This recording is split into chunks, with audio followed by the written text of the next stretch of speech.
Welcome to my channel. നമ്മൾ ആരാണെന്നും നമ്മൾ ഇരിക്കുന്ന 3 ഭാവങ്ങളായ ദേഹം, ദേഹി, ആത്മാവിനെക്കുറിച്ച് കഴിഞ്ഞ വീഡിയോ ചെയ്തിരുന്നത് മനസ്സിലായെന്നും ഞാൻ വിശ്വസിക്കുന്നു. കാണാത്തവർ അത് കാണേണ്ടതാണ്. ഇന്നിവിടെ പറയാൻ പോകുന്നത് ആരാണ് ശരിക്കുള്ള ദൈവം എന്നതിനെക്കുറിച്ചാണ്. നമ്മൾ കുട്ടിക്കാലം മുതൽക്കേ പല ദൈവങ്ങളെക്കുറിച്ചും കേൾക്കുന്നുണ്ട്. ചിലർ ദൈവം ഉണ്ടോ എന്ന് തന്നെ സംശയത്തിലുമാണ്. കാരണം കൂടാതെ ചിലർ കഷ്ടത അനുഭവിക്കുമ്പോൾ നമ്മൾ അറിയാതെ ചോദിച്ചു പോകുന്ന ചോദ്യമുണ്ട്: ദൈവമുണ്ടോ? ഉണ്ടെങ്കിൽ ഞാൻ എന്തുകൊണ്ടിങ്ങനെ കഷ്ടപ്പെടുന്നു? ദൈവം എന്താണ് എൻ്റെ കഷ്ടപ്പാട് കാണാത്തത്? ഇങ്ങനെ പല ചോദ്യങ്ങളും നമ്മൾ അറിയാതെ ചോദിച്ചു പോകുന്നു. ഇതിനുള്ള ഉത്തരമാണ് ഞാൻ ഈ വീഡിയോയിലൂടെ പറയാൻ ശ്രമിക്കുന്നത്. നമ്മളറിയാതെ, നമ്മുടെ സമ്മതമില്ലാതെയാണ് നമ്മൾ ഈ ഭൂമിയിൽ വരുന്നത്. നമ്മൾ ഏത് ഫാമിലിയിലാണ് ജനിക്കുന്നതെന്നോ നമ്മുടെ മാതാപിതാക്കൾ ആരാണെന്നോ നാം അറിയുന്നില്ല. ശിശുവായി ജനിച്ചു അറിവായി വരുമ്പോഴാണ് നമ്മൾ നമ്മുടെ മാതാപിതാക്കൾ ആരാണെന്ന് പോലും അറിയുന്നത്. അപ്പോൾ നമ്മൾ അറിയാതെ തന്നെ നമ്മുടെ മാതാപിതാക്കൾ തലമുറയായി പ്രാർത്ഥിക്കുന്ന ദൈവത്തെയും അനുഷ്ഠിക്കുന്ന ആചാരങ്ങളെയും നമ്മൾ ഫോളോ ചെയ്തു തുടങ്ങുന്നു. ദൈവത്തെ പഞ്ഞമില്ലാത്ത ഈ ഭൂമിയിൽ ചിലർ ദൈവത്തെ സ്വയം തിരഞ്ഞെടുക്കുന്നവരുമുണ്ട്. മറ്റു ചിലരാകട്ടെ ദൈവം ഇല്ല എന്നും വിശ്വസിക്കുന്നു. എന്നിരുന്നാലും ലോകമെമ്പാടും വ്യത്യസ്ത ദൈവങ്ങളും അവയെ ചുറ്റപ്പെട്ട പല കഥകളും പല സംസ്കാരങ്ങളും നമുക്ക് ചുറ്റുമുണ്ട്. ഇതിൽ നിന്നും യഥാർത്ഥ ദൈവത്തെ ആരാണെന്ന് കണ്ടെത്തുന്നത് വളരെ ബുദ്ധിമുട്ടുള്ള കാര്യമാണ്. എന്നാൽ ഇതിൻ്റെ യാഥാർത്ഥ്യം കണ്ടെത്താൻ ഞാനും നിങ്ങളോടൊപ്പമുണ്ട്. വളരെ വർഷങ്ങൾക്ക് മുമ്പേ മനുഷ്യർ പ്രകൃതി ശക്തികളെയും ദേവന്മാരെയും ദേവികളെയും ആരാധിച്ചു പോന്നിരുന്നു. ഇതുവരെ മനുഷ്യർ ആരാധിച്ചിരുന്ന കുറച്ച് ദൈവങ്ങൾ ആരൊക്കെയാണെന്ന് നമുക്ക് നോക്കാം. പുരാതന ഗ്രീക്കുകാർ ഒളിമ്പസ് പർവ്വതത്തിൽ വസിച്ചിരുന്ന ഒരു കൂട്ടം ദേവന്മാരെ ആരാധിച്ചിരുന്നു. അവർ മനുഷ്യ സമാന വ്യക്തിത്വമുള്ള ദേവന്മാരായിരുന്നു. അതിൽ എടുത്തു പറയേണ്ട ഒരു ദേവനാണ് സിയൂസ്. ദേവന്മാരുടെ രാജാവ്, ഭരണാധികാരി, ആകാശത്തിൻ്റെയും ഇടിമിന്നലിൻ്റെയും ദേവൻ എന്നറിയപ്പെട്ടിരുന്നു. അടുത്തത് ഹീറ, ദേവന്മാരുടെ രാജ്ഞി. സിയൂസിൻ്റെ ഭാര്യ, സ്ത്രീകളുടെ ദേവത എന്ന് അറിയപ്പെട്ടിരുന്നു. കൂടാതെ പോസിഡോൺ, കടലിൻ്റെയും ഭൂകമ്പങ്ങളുടെയും കുതിരകളുടെയും ദൈവമായി അറിയപ്പെട്ടിരുന്നു. ഹെഡീസ്, പാതാളത്തിൻ്റെയും മരിച്ചവരുടെയും ദൈവം എന്നറിയപ്പെട്ടിരുന്നു. അദീന, ജ്ഞാനത്തിൻ്റെയും കൗശലത്തിൻ്റെയും ദേവത എന്നറിയപ്പെട്ടിരുന്നു. അപ്പോളോ, സംഗീതത്തിൻ്റെയും പ്രവചനങ്ങളുടെയും ദൈവം എന്നറിയപ്പെട്ടിരുന്നു. ആർടെമിസ്, വേട്ടയുടെയും വന്യമൃഗങ്ങളുടെയും ചന്ദ്രൻ്റെയും ദേവത എന്നറിയപ്പെട്ടിരുന്നു. അഹോഡേറ്റ്, സ്നേഹത്തിൻ്റെയും സൗന്ദര്യത്തിൻ്റെയും ആനന്ദത്തിൻ്റെയും ദേവത എന്നറിയപ്പെട്ടിരുന്നു. ഇങ്ങനെ പല ദൈവങ്ങളും അവർക്കുണ്ടായിരുന്നു. ഇതിൽ നിന്ന് മനസ്സിലാക്കാൻ കഴിയുന്നത് ഗ്രീക്കുകാർക്ക് പല ഗോഡ് ആൻഡ് ഗോഡസ് ഉണ്ടായിരുന്നു എന്നാണ്. അപ്പോൾ എനിക്കുണ്ടായ ചോദ്യം എന്തെന്നാൽ, പല വിഭാഗത്തിനും പല ഗോഡ് ആൻഡ് ഗോഡസ് ഉണ്ടെങ്കിൽ അവർക്ക് നിർദ്ദേശം കൊടുക്കാനും അവരെ നിയന്ത്രിക്കാനും ഒരു ശക്തി ഉണ്ടാകണമല്ലോ. അതാരാണ്? ഇവരുടെ കൈകളിൽ അമ്പും വില്ലും കൂടാതെ തൃശൂലവും കാണുന്നുണ്ട്. ഇതിനർത്ഥം എന്താണ്? എനിക്കുണ്ടായതുപോലെ നിങ്ങൾക്കും ഈ സംശയം ഉണ്ടായി കാണുമെന്ന് വിശ്വസിക്കുന്നു. അടുത്തതായി പറയാൻ പോകുന്നത് പുരാതന ഈജിപ്തുകാർ ആരാധിച്ചിരുന്ന ദൈവങ്ങളെക്കുറിച്ചാണ്. പുരാതന ഈജിപ്ഷ്യൻ സംസ്കാരമനുസരിച്ച് അവരുടെ ദൈവമായി കണ്ടിരുന്നവർ പലരും മൃഗങ്ങളുടെ തലകളോ ശരീരങ്ങളോ ഉപയോഗിച്ച് ചിത്രീകരിച്ചിരുന്നു. റാ, പ്രപഞ്ചത്തിൻ്റെ പരമോന്നത ദേവനും സൃഷ്ടാവുമായി കണക്കാക്കപ്പെടുന്ന സൂര്യദേവനെയാണ് അവർ ആരാധിച്ചിരുന്നത്. ഓസീസ്, പാതാളത്തിൻ്റെയും മരിച്ചവരുടെയും മരണത്തിൻ്റെയും പുനർജന്മത്തിൻ്റെയും ദൈവമായി കണക്കാക്കപ്പെടുന്നു. ഐസിസ്, മാന്ത്രികതയുടെയും മാതൃത്വത്തിൻ്റെയും രോഗശാന്തിയുടെയും ദേവതയായി അറിയപ്പെടുന്നു. ഹോറസ്, ആകാശദൈവം എന്നും അറിയപ്പെട്ടിരുന്നു. പലപ്പോഴും ഒരു പരുന്തായി അല്ലെങ്കിൽ ഒരു പരുന്തിൻ്റെ തലയും മനുഷ്യനുമായി ചിത്രീകരിക്കുന്നു. നേരത്തെ പറഞ്ഞ ഒസീറിസിൻ്റെയും ഐസിൻ്റെയും മകനായിരുന്നു ഹോറസ്. അനുബീസ്, മമ്മിഫിക്കേഷൻ്റെയും മരണാനന്തര ജീവിതത്തിൻ്റെയും ദൈവം പലപ്പോഴും ഒരു കുറുക്കൻ്റെ തലയുമായി ചിത്രീകരിക്കപ്പെട്ടിരുന്നു.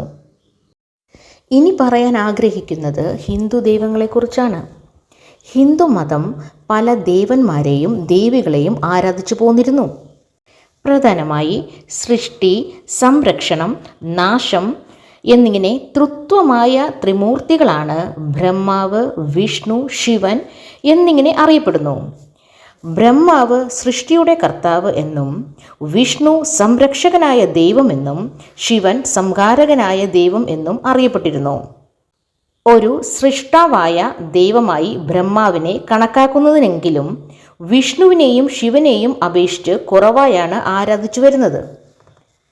ഏറ്റവും പുരാതന ഹൈന്ദവ ഗ്രന്ഥങ്ങളായ 4 വേദങ്ങളെ പ്രതിനിധീകരിക്കുന്ന 4 തലകളോടെയാണ് ബ്രഹ്മാവിനെ പലപ്പോഴും ചിത്രീകരിക്കുന്നത്. വേദങ്ങളുടെ പിതാവ് എന്നും അറിയപ്പെടുന്നു.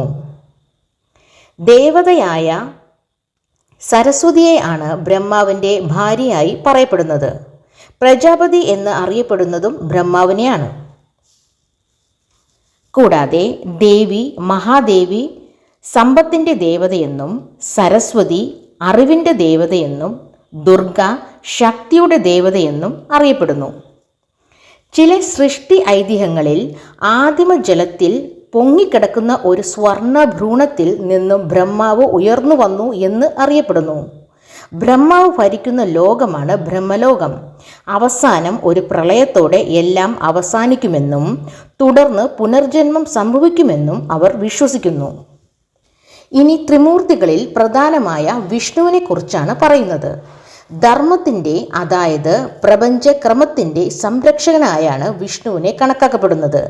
നീലയോ ഇരുണ്ടതോ ആയ ചിത്രീകരിക്കുന്നതിനോടൊപ്പം പലപ്പോഴും 4 കൈകളോടും കൂടാതെ ശംഖ്, ചക്രം, ഗദ, താമര എന്നിവ ഓരോ കൈകളിലും പിടിച്ചിരിക്കുന്നതായും കാണിക്കുന്നു. കൂടാതെ സർപ്പത്തിൽ ചാരിയിരിക്കുന്നതും പ്രപഞ്ച സമുദ്രത്തിൽ പൊങ്ങിക്കിടക്കുകയും കൂടെ സമൃദ്ധിയുടെയും സമ്പത്തിൻ്റെയും ദൈവമായ ലക്ഷ്മിയായ തൻ്റെ ഭാര്യയെ കൂടെ ചേർത്ത് നിർത്തുന്നതുമായി കാണപ്പെടുന്നു. പ്രപഞ്ചക്രമം പുനഃസ്ഥാപിക്കുന്നതിനായി വിഷ്ണു 10 അവതാരങ്ങൾ എടുത്തിരുന്നു എന്ന് വിശ്വസിക്കപ്പെടുന്നു. ആദ്യത്തെ അവതാരമായി പറയുന്നത് മത്സ്യം ഒരു വലിയ വെള്ളപ്പൊക്കത്തിൽ നിന്നും മനുഷ്യരാശിയെ രക്ഷിച്ചിരുന്നു എന്ന് കാണിക്കുന്നു.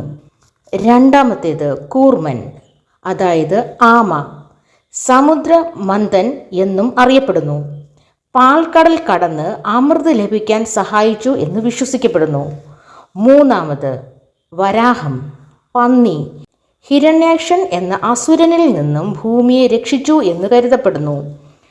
4 നരസിംഹം, മനുഷ്യൻ, സിംഹം, അസുര രാജാവായ ഹിരണ്യകശിപുവിനെ പരാജയപ്പെടുത്തി തൻ്റെ ഭക്തനായ പ്രഹ്ലാദനെ സംരക്ഷിച്ചു എന്ന് പറയപ്പെടുന്നു.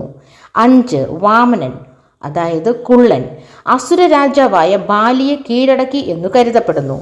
6 പരശുരാമൻ, കോടാലിയുടെ യോദ്ധാവ്.